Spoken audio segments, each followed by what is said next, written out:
Bonjour tout le monde. Merci pour cette invitation. Je suis donc Elsa Ménard et je suis actrice, auteure et metteur en scène et praticienne en communication intuitive animale depuis environ 3 ans. Alors, je précise juste avant de commencer que je prends la parole ici, pas du tout au nom de toutes les personnes qui pratiquent.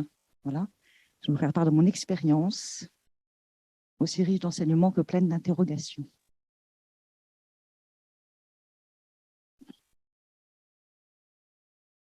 Alors là, ils sont mignons, on va peut-être pas rester bloqué sur eux toute là.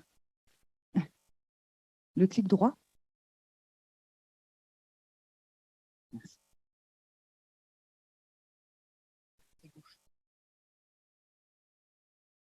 Donc rapidement, en fait, je pense qu'il y a un petit problème aussi avec la mise en forme du diaporama. On verra bien au fur et à mesure. Donc, je vais commencer par très rapidement le contexte de la recherche qui nous a amené à vous en parler aujourd'hui. Ensuite, je vais vous parler des bases du fonctionnement de la communication animale intuitive et ce qu'on en suppose.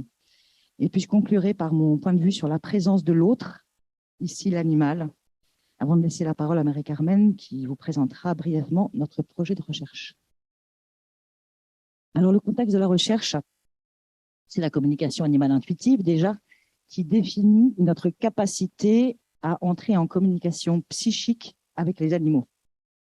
Elle est très connue outre-Atlantique, où elle a démarré dans les années 70 avec Penelope Smith, moins en Europe, où elle apparaît dans les années 90, mais où elle connaît actuellement un essor, surtout depuis le confinement.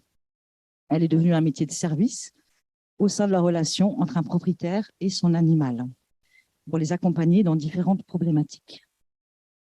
En ce qui me concerne, j'ai découvert cette possibilité par un documentaire « Je parle aux animaux » de Peter Friedman, tourné en 1990 aux États-Unis et diffusé sur Arte en 2000. Le film ne donne pas vraiment d'explications, mais on y suit une praticienne en action et il contient des témoignages de propriétaires dont la relation avec le monde animal en a manifestement été bouleversée. Pendant ma formation, j'ai été spécialement intéressée par les possibilités de la communication animale intuitive en zoothérapie. Je pense que tout le monde sait ce que c'est ici, notamment avec des enfants présentant des troubles du spectre autistique. J'ai élaboré une première étude de terrain qui s'est déroulée en fin 2019 au centre d'asinothérapie, créé et dirigé par François et Hermélinda Adé au sein de l'EPS de Villévrard, spécialisé en psychiatrie à Neuilly-sur-Marne. Donc l'asinothérapie, c'est de la zoothérapie donc avec des ânes. Cette étude a abouti à un mémoire de recherche, le triangle invisible, communication animale intuitive avec des animaux thérapeutes. Je suis désolée, je suis un peu bizarre parce que je ne vois pas mes lunettes en fait, je vois pas quand je regarde.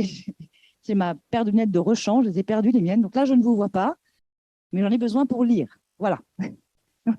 C'est pas mal.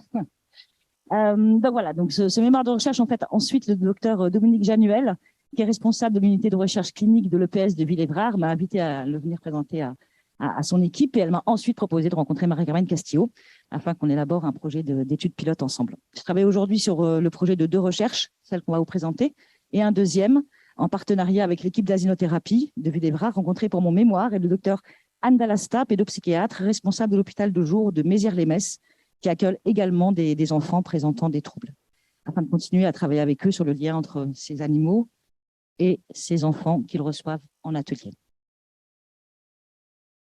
Alors, la communication animale intuitive, maintenant, qu'est-ce que c'est? Alors, comme je vous le disais, il s'agit d'établir une communication psychique avec les animaux. Elle porte différents noms aujourd'hui, hein. Communication animale intuitive, communication intuitive, connexion interespèces, qui décrivent le même procédé, celui d'échanger des informations avec un animal via nos perceptions, en passant donc par le canal de nos 5 sens. Elle est accessible à tous, elle semble faire partie de nos capacités cognitives. Ces principes de base s'acquièrent rapidement, mais sa mise en pratique demande un entraînement assidu. Ceux qui la pratiquent professionnellement portent aussi différents noms, praticiens, conseillers, interprètes. Et bien sûr, nous n'en verrons aujourd'hui que quelques-unes de ces possibilités et limites, en posant juste en avant-propos que si elle peut accompagner, elle ne peut remplacer ni un diagnostic vétérinaire, ni une éducation ou un travail avec un comportementaliste animalier. Comment ça marche? C'est-à-dire maintenant, comment on fait? Alors déjà, elle se pratique à distance ou en présence. À distance avec une photo de l'animal. La majeure partie des communications se font effectivement à distance. Dans une relation praticien-propriétaire, les échanges se font fréquemment uniquement par téléphone, ce qui la différencie déjà du comportementalisme ou de l'éthologie. Il faut ensuite accéder à un état de volontaire de conscience modifié ou expansé. Alors, on vient de voir l'intuition, hein, donc je remercie celui qui est passé juste avant moi. Il s'agit effectivement de ça. Et dans ce vaste réseau, j'aime en tout cas dire que la photo de l'animal serait comme son adresse email, son numéro de téléphone ou encore sa localisation GPS. On propose alors à l'animal d'entrer en relation avec nous, avec une intention aussi forte que précise. Par exemple, j'aimerais savoir pourquoi en ce moment tu ne manges pas, ainsi qu'une neutralité bienveillante. En début d'apprentissage, on peut s'inventer un lieu où on se sent bien, un peu comme dans l'hypnose, ou peut-être dans certaines méthodologies pour avoir accès à son intuition, je ne sais pas. Ensuite, ce n'est plus vraiment nécessaire. L'échange d'informations qui se fait alors avec les animaux passe donc par nos perceptions qui peuvent être d'ordre visuel, des images olfactives, des odeurs, émotionnelles ou physiques, en tout cas des sensations kinesthésiques, gustatives des goûts et enfin auditives des sons et même des mots, et j'y reviendrai.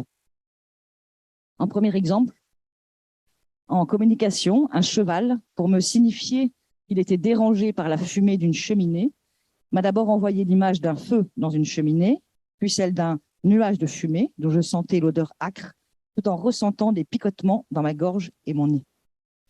J'indique également que tout le long du processus, il n'y a pas d'absence d'intention et que certains praticiens communiquent tout en parlant avec le propriétaire. Alors maintenant, comment ça se vérifie? Je vais m'attarder un petit peu ici car c'est évidemment le plus important. Les informations reçues sont toujours des hypothèses qui demandent des analyses puis des vérifications. On vient de parler de l'intuition et de comment on pouvait vérifier si ça marchait ou pas. Voilà, c'est pas plus simple, mais en tout cas, on passe par le propriétaire, évidemment. Donc déjà, en fin de communication, elles peuvent se comparer à une sorte de rébus multisensoriel, toutes les informations reçues, des images, mais également des odeurs, des sons, des émotions, etc. Pour l'analyse de ces informations, en apprentissage, plusieurs méthodes existent, mais rapidement, juste les écrire suffit, comme on écrit un rêve, par exemple. Pour la vérification, on vérifie donc par le résultat, premièrement avec le propriétaire. C'est en restituant les informations reçues que le sens objectif dans le contexte de vie d'animal se précise. En ce qui concerne le cheval dont je viens de vous parler, son propriétaire m'a expliqué après la communication que son cheval n'était actuellement pas chez lui, mais chez des amis dont le pré jouxtait le mur de leur maison, du côté d'où sort le conduit de leur cheminée. Cela lui a semblé donc très plausible que son cheval ait été dérangé par la fumée au moment où j'ai communiqué avec lui. Dans l'analyse de ces informations et leur restitution, il faut aussi rester ouvert aux informations reçues, même si certaines paraissent étranges, surtout au début. Un chat me demande s'il pourrait avoir de la glace à la vanille après un détartrage qu'il va subir le lendemain. Sa propriétaire est très sceptique. Depuis qu'elle est végane, son chat ne s'intéresse plus du tout à tous ces produits laitiers qui n'en sont pas. Elle lui en propose tout de même le lendemain et son chat engloutit un bol entier de glace vanille végane. Ces informations se vérifient donc aussi dans le temps par un changement de comportement de l'animal, comme ce chat et sa glace végane, ou un chat qui ne boit pas assez et qui fait souvent des infections urinaires. Après que je l'ai informé de ce lien de cause à effet en communication, il se met à boire plus régulièrement et n'en fait plus. Ou un des ânes avec qui j'ai travaillé pour mon mémoire, qui partait à l'autre bout du champ quand une enfant ayant eu un jour un comportement trop agressif avec lui arrivait et qui va de lui-même la chercher à la fin de la séance pour que ce soit elle qui lui donne la pomme de fin d'atelier. Les zoothérapeutes m'avaient demandé de prévenir cette âne quelques jours avant qu'elle revenait, mais qu'il s'agirait de sa dernière séance avec eux. Il semble donc qu'il soit venu lui dire au revoir. Il y a aussi des informations spontanées qui n'ont pas à voir avec le sujet de la communication, mais qui nous permettent aussi de vérifier que l'on a bien communiqué avec le bon animal. Oral, le chien de Marie-Carmen ici présente, m'envoie il y a peu en communication l'image d'une fleur d'oranger ainsi que sa délicieuse odeur.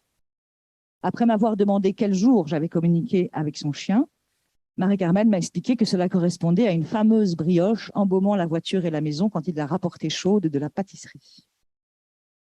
Parfois aussi, on ne comprend pas tout de suite. Comme avec cette chatte de 7 ans qui me demande un nounours en peluche avec une oreille abîmée. Sa propriétaire ne voit pas de quoi il s'agit, puis se rappelle que c'est un jouet que cette chatte avait eu chaton, rangé au grenier depuis des années. Mais dans l'analyse et la restitution de ces informations, il s'agit aussi bien sûr de rester logique. Si un cheval en communication demande de la viande, il ne s'agit sans doute pas de lui donner un steak haché, mais plutôt de refaire une communication avec lui pour tenter de préciser cette information. Et certaines informations restent inexpliquées. Il ne faut pas s'imaginer que cela marche à tous les coups. Et je ne peux ici vous expliquer toutes les limites de cette communication, si ce n'est que l'une de ces difficultés est que l'on a affaire avec 3 subjectivités, celle de l'animal, quoi qu'il en soit, de son propriétaire sans aucun doute, et la nôtre, même si on tente le plus possible de la mettre de côté. Alors, petit schéma de la pratique.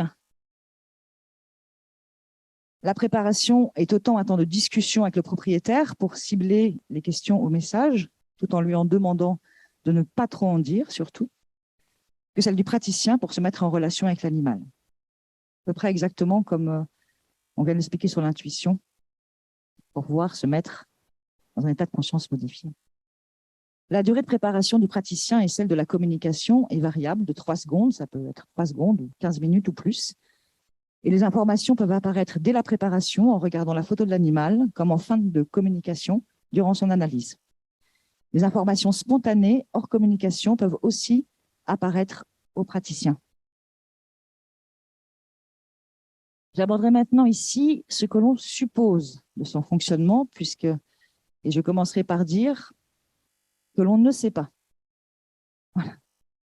Les suppositions transmises par ceux qui la pratiquent relèvent de leur expérience et échange d'expériences, comme je peux le faire ici avec vous. La communication animale intuitive n'étant pas jusqu'alors entrée dans le champ de la recherche, il s'agit de la comparer à ce que l'on connaît déjà dans d'autres domaines. Donc, je repars des 5 sens qui sont donc ceux par quoi passe l'information. Pour le reste, il y a pour commencer nos connaissances dans le domaine de la communication non verbale, qui nous apprend que les mots ne représentent que 10% de l'information, les 90% restants étant la position du corps, l'intonation, regard, sensation, odeur, etc. D'où une des difficultés d'ailleurs de la communication animale intuitive, qui est celle de toute communication. Je parle ici des projections, des interprétations, censure, 3 petits points. Mais la communication non verbale peut nous aider aussi à comprendre comment l'on peut émettre vers l'animal des questions ou messages articulés en mots que l'animal perçoit. Est-ce le cerveau animal ou humain qui opère cette traduction? Bonne question.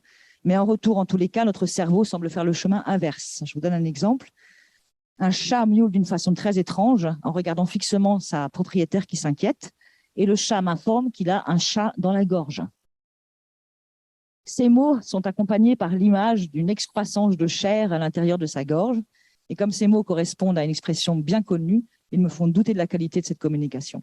Je conseille d'appeler un vétérinaire le lendemain, mais le lendemain, le chat va beaucoup mieux. Il a vomi une grosse boule de poil pendant la nuit.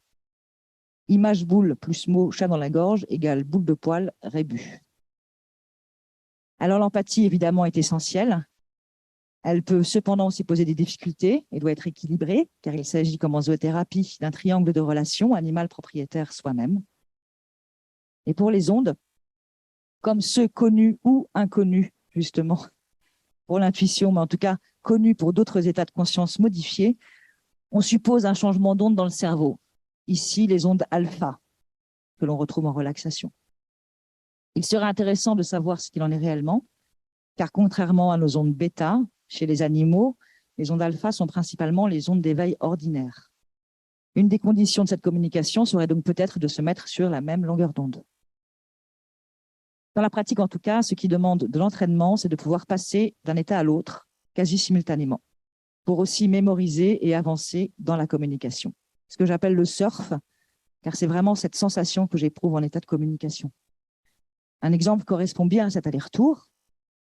Un propriétaire une propriétaire, excusez-moi, ne comprend pas pourquoi son chat passe du temps chez ses voisins. Le chat m'indique qu'il a parfois besoin d'être calme et je vois ma peluche de Snoopy. Je sais que c'est la mienne car il lui manque son short. Je demande au chat de me préciser pourquoi il me montre ma peluche Snoopy. Il m'indique que ce qui l'intéresse, c'est plutôt sa niche, celle qui est cachée derrière le rideau blanc d'une baie vitrée. En restitution, j'apprends qu'il y a bien une niche ne servant plus sur le balcon et que les enfants sollicitant apparemment souvent le chat, la proposition est de l'aménager afin qu'il s'y installe lorsqu'il en aura envie. Alors sur l'intuition, je ne vais pas dire grand-chose ici, on vient aussi de le voir, si ce n'est que effectivement sa méthodologie semble très proche des recherches actuelles sur l'intuition, voilà, et que ces recherches-là nous aident aussi à comprendre comment fonctionnent les mécanismes en communication intuitive.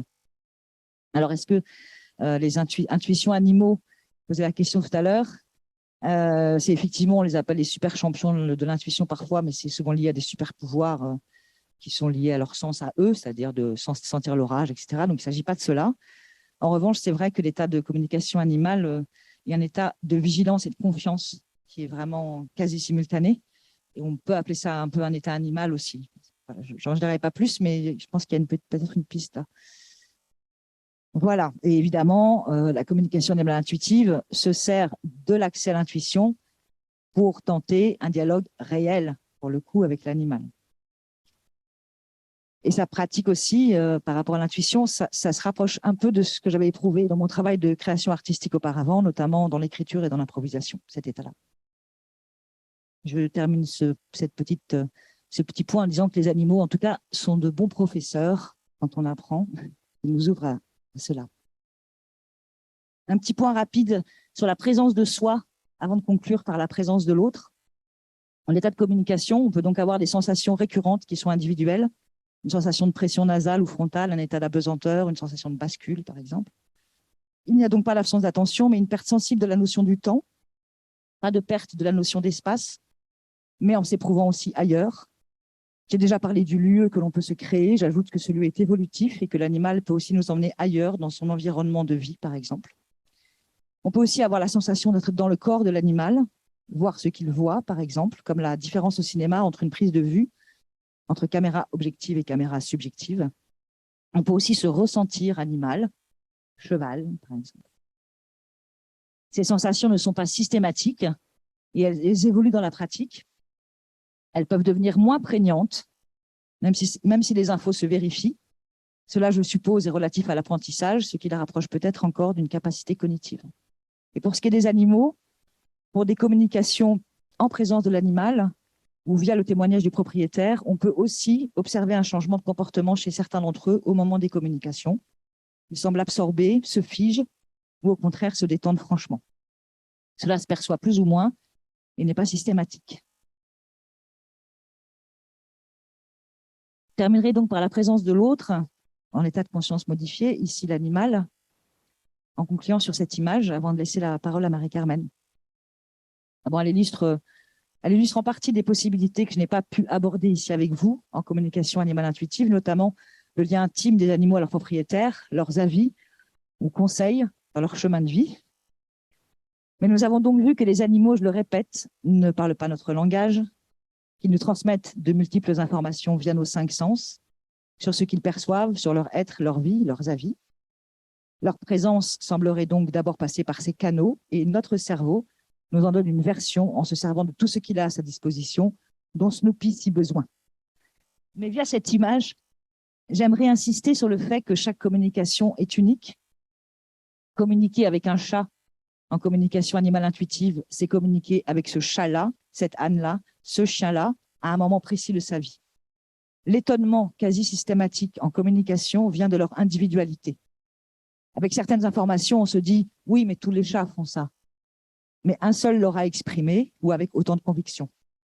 Cela touche le propriétaire, bien sûr, mais nous permet aussi de valider la communication. Comme ce chat, m'affirmant être un tigre du Bengale chassant dans la brousse, un chat d'appartement, on peut certainement supposer que beaucoup de chats se vivent tigres, mais c'est aussi la seule fois où une propriétaire m'a ensuite indiqué que son chat appréciait beaucoup les documentaires sur les grands fauves, qu'elle lui en passait souvent et qu'il les regardait tout seul. Apparemment, elle s'identifiait à ses super-héros, comme cela peut nous arriver à tous. Ou une autre chatte se montrant sur le dossier d'un canapé, observant le dehors, et m'expliquant qu'en regardant le monde, elle le fait naître car elle le peint. On connaît aussi le côté contemplatif des chats, mais sa propriétaire m'explique que si elle passe effectivement beaucoup de temps dans cette position, son mari est un collectionneur de tableaux, qu'il y en a partout chez eux et plus de place sur les murs. Et que cette chatte, née en appartement, n'est jamais sortie dehors. Ils se construisent aussi leur monde avec celui qu'on leur donne. Dans les 4 ânes avec qui j'ai travaillé, un seul m'a dit que c'était parfois difficile de s'empêcher de mordre. C'était le seul ayant eu ce problème au début de son apprentissage. Un seul m'a dit avoir des problèmes de soif. Il s'avère que c'est le seul à souffrir de ce qui correspond au diabète chez l'humain. En ce moment, j'essaie d'aider une famille et leurs 3 chats qui ont la teigne. Il faut baigner les chats dans un produit 2 fois par semaine. Un seul m'a exprimé net son refus et sa terreur de mourir noyé. Le seul qui a effectivement failli se noyer petit. La communication animale nous apprend donc à les écouter, bien sûr avec leurs particularités de race et d'espèce, mais à les écouter d'abord dans leur individualité. Et de mon point de vue, ce que fait notre cerveau au cours d'une communication avec un animal s'apparente à ce qu'il fait dans toutes nos relations. Peut-être que ça a à voir avec la prise de conscience de la sensation intuitive dont vous parliez tout à l'heure. En ce sens, la présence de l'autre en communication animale intuitive dans ce que j'en ressens s'apparente à une rencontre qui m'apparaît être celle entre 2 individualités, 2 cerveaux, 2 consciences, point d'interrogation. Je peux juste ici en témoigner. Dans ma pratique de la communication animale intuitive, j'ai en tous les cas l'impression de parler non pas aux animaux, mais avec eux. Je vous remercie.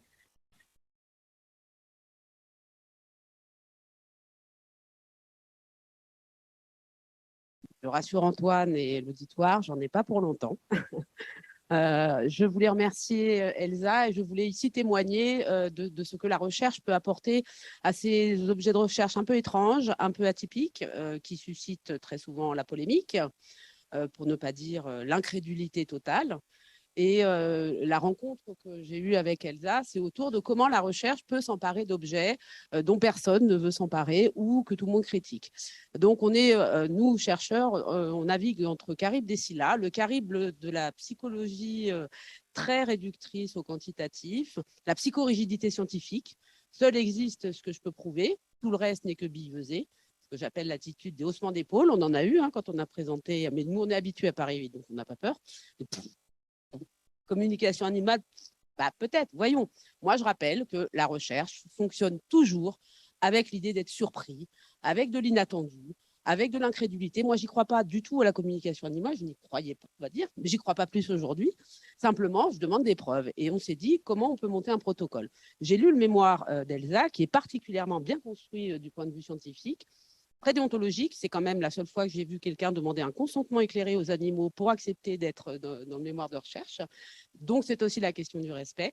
Et à partir de cette rencontre, on s'est dit comment nous, laboratoire, on peut mettre au service de quelque chose de nouveau, d'inconnu, nos méthodologies. Donc là, on ne va pas vous passer tout le protocole parce que de toute façon, il est tard et puis Antoine ne va pas aimer du tout, c'est là-dessus. Donc, simplement pour vous dire qu'on a pensé au recueil des données, qu'on a pensé à une évaluation avant, après la communication animale, qu'on a donc des outils reconnus scientifiquement, des entretiens, des échelles, que l'on a bien évidemment évité le biais de demander à nos copains, familles et amis de bien vouloir faire partie du protocole. Et on va filmer bien évidemment les communications animales et on va évaluer en fait leur pertinence auprès des sujets avant, pendant et après. Avec l'idée, finalement, nous, ce qui nous intéresse, c'est de savoir comment ça fonctionne. Elle vous a parlé un peu des canaux sensoriels. Moi, ça a été mes premières questions. Quand je l'ai rencontré, je dis comment ça marche? C'est des images, c'est des mots, c'est des sensations, comment ça fonctionne? J'ai prêté mon chien, qui s'est prêté de bonne grâce à l'expérimentation. Et j'avoue que cette expérimentation m'a quand même un peu étonnée parce que c'est aussi ça qui m'intéresse dans la recherche. Bien évidemment, quand elle m'a dit qu'il y a une relation très forte entre ton chien et toi, bon, ben ça, tout le monde peut le deviner.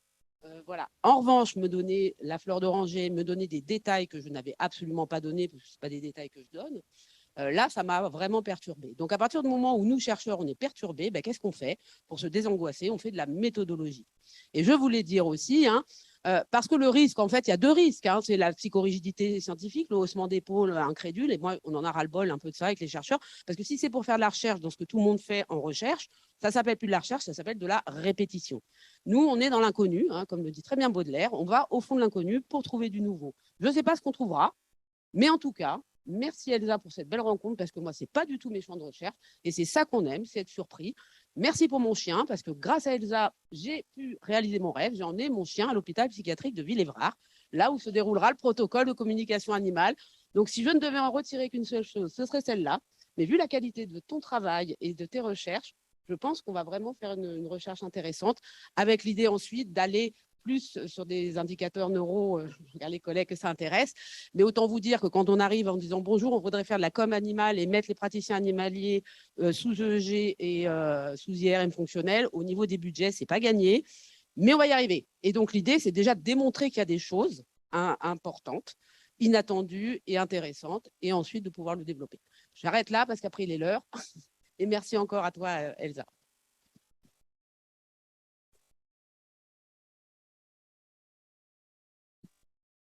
Est-ce qu'il y a des questions particulières? Oui.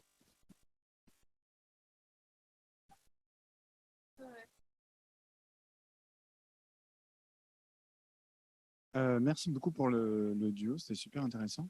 Et du coup, en imagerie fonctionnelle, vous pensez à quoi? À regarder la synchronisation, par exemple, entre un chien et vous, entre les synchronisations des différentes aires ou ce genre de choses?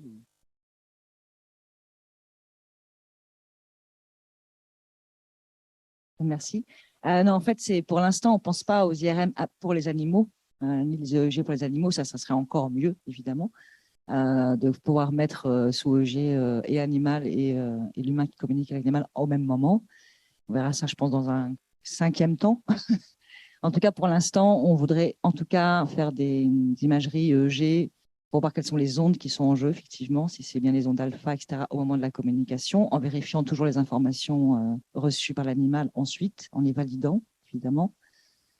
Mais les IRM, ce qui m'intéresse beaucoup, moi, c'est de savoir effectivement quel canal de réception est en jeu. Par exemple, quand on voit un chien nager dans une piscine, etc., est-ce que le canal visuel est en place dans celui qui communique? Ouais, comment on peut décrypter, parce qu'on a la mémoire chronologique en fait de la communication quand on l'écrit après. Donc on sait qu'il y a eu d'abord une image, ensuite une odeur, ensuite une sensation. Et ça serait intéressant, je pense, de voir ce qui peut se passer dans la tête de celui qui communique au niveau de sa connexion sensorielle à ce moment-là, de façon chronologique. Mais c'est à suivre, hein. Ça c'est vraiment à suivre. Déjà, premièrement, on va, avec Marie-Carmen, et je remercie encore Marie-Carmen et Antoine Boy pour l'invitation, essayer de valider ça avec 30 personnes qui communiqueront avec 30 animaux, deux fois, deux animaux par personne. Merci. Merci beaucoup. C'est vrai que c'est un sujet surprenant, mais néanmoins très intéressant. On sait que quand un propriétaire et son chien se regardent tous les deux, sécrètent de l'ocytocine. Non seulement c'est l'hormone de l'attachement, mais c'est aussi l'hormone qui facilite les états de transe, les états de conscience modifiés.